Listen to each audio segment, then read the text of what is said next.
Welcome back to the deep dive.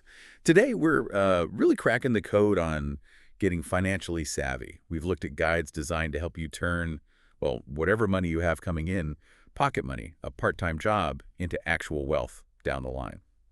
And this isn't dry theory. It's about getting real control over your cash, like right now. Yeah, exactly. So for you listening, our job here is to cut through all the noise. We want to pull out the core things you need to know to become a money master, and quickly. The sources we looked at kept saying finance sounds complex, but honestly, the basic ideas are much easier than you think. So think of this as your shortcut. And we get why this matters. I mean, maybe you're eyeing that new PlayStation, or those sneakers everyone's wearing, or maybe it's workout gear to, finally get that fitness routine going. Underneath it all, it's wanting to call your own shots, right? Buy your own stuff without hitting up parents or waiting for birthday money. And the promise here is, yeah, you can get that control starting today. Okay, so the first big idea, the real mindset shift from the sources, it's this. You don't have to wait until you're older or successful to start building your financial future. You can literally start laying the groundwork today. It's about shifting from just spending to strategically owning your financial choices. Okay, let's talk about that feeling of being overwhelmed, though, because it's real. You look at finance stuff, see all the jargon, the forms. It's easy to just, shut down. Yeah. But these guides argue that learning the basics doesn't add more complexity. It actually makes things simpler, gives you a lens to understand the world. Right, and that knowledge itself is, well, it's power, isn't it? Once you get these practical strategies down, the stuff laid out in the material, you really can take the reins of your own financial future. And think about what that unlocks. Suddenly, big goals, saving for a car, figuring out college funding, maybe even avoiding tons of student debt, they stop being vague dreams. They become actual achievable things within your reach. And there's an identity piece here, too, isn't there? The sources mention this. The media often shows us the money experts as like middle-aged people in suits. Mm-hmm. But the message is clear. That's not the only way. That doesn't have to be your story. Financial know-how is for you now. And that kind of energy, that excitement about taking control, that's exactly what we need for the first practical step. Budgeting. Budgeting. The word itself sometimes makes people flinch, right? Thinking it's all about cutting back, deprivation. Totally. Like, no more fun. Yeah, but these guides frame it differently. It's not about restriction. It's about being intentional, smart allocation. It's step one. Mm-hmm. Use these easy-to-follow methods to track your spending. Why? So you can actually save for the stuff that really genuinely matters to you. Okay, so tracking leads to saving. Hmm. But how do you save? Well, the guys talk about strategies, right? They absolutely do. They really hammer home that just wanting to save isn't enough. It's a wish without a plan, which is why they pushed S.M.A.R.T strategy so hard. S.M.A.R.T goals. Okay, we hear that acronym a lot.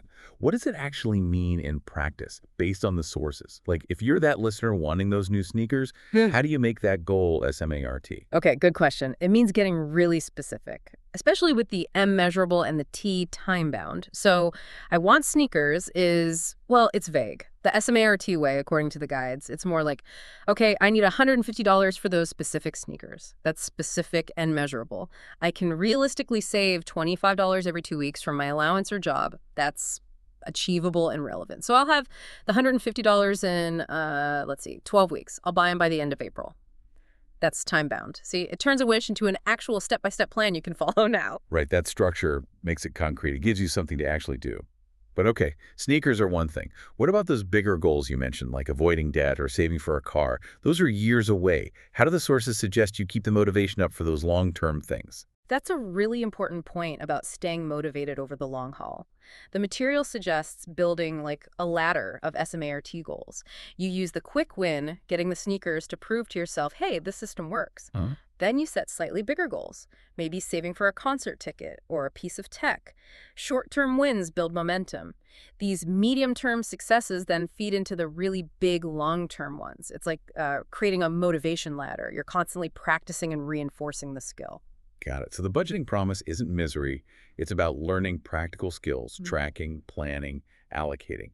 And the tips are tailored for, where you are now in life, your current income, making it actually doable. Precisely. It's about empowerment, not punishment. Okay, so once you've got that saving muscle working, the next logical step the sources push is growth, right? Yeah. Moving beyond just holding money to making it. Yeah. What make more money for you? This is where investing comes in.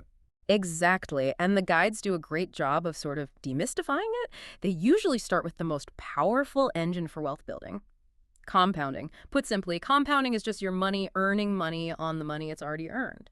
You reinvest the profits, and it snowballs. The earlier you start, even with small amounts, the more time compounding has to work its magic. It becomes your best friend. But okay, the minute you say investing, the word risk pops up, right? You Yeah. can't talk growth without talking about maybe losing money. Yeah. How do the sources handle risk management without making it sound terrifying?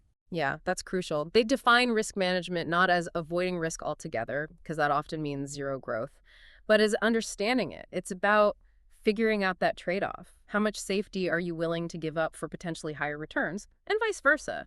The advice is generally consistent. Start small, diversify, don't put all your eggs in one basket, and, importantly, only invest in things you actually understand.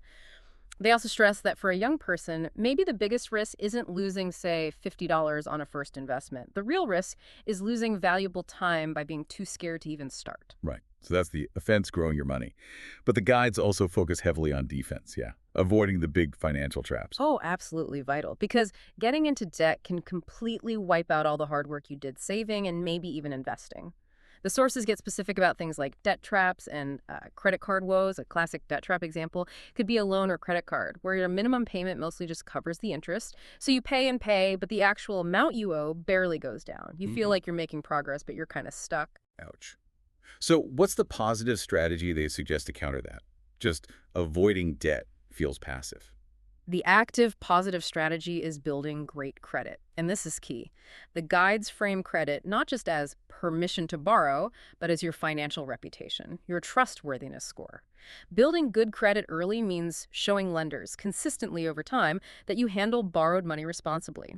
They suggest safe ways to start, maybe a secured credit card, or being an authorized user on a parent's card, handled carefully.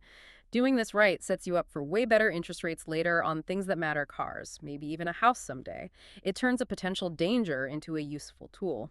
Okay, we've covered some serious ground compounding, risk, debt traps, credit.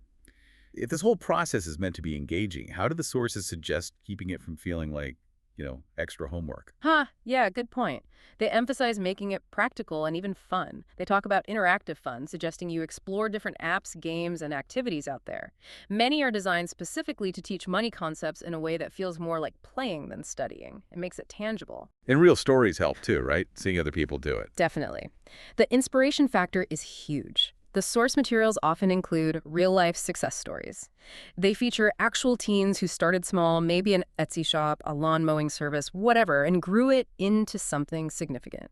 These aren't just theories. They're proof that you can take control, you can be entrepreneurial right now. It makes everything we've discussed feel much more real and achievable. Okay, so wrapping this deep dive up. Yeah, if we pull it all together, the path seems pretty clear, doesn't it? It starts with that mindset shift. You can learn this, it's not as hard as it looks. Then get practical with S.M.A.R.T strategies for your goals, make them real. Then think growth, understand compounding, manage risk intelligently. And finally, always protect yourself. Play defense. Avoid those debt traps. Build good credit. It's like a continuous loop. What really jumps out is that theme of starting now, using what you want today to build skills for tomorrow. So let's leave you, the listener, with a direct challenge based on all this. Pick one thing, one specific short-term want you have right now. Those sneakers, that game, that piece of gear. And right after this, like today, apply the S.M.A.R.T framework to it. Nail down the specifics. How much? By when? What are the exact steps you'll take each week or month? Start turning that wish into your very first actionable financial plan right now.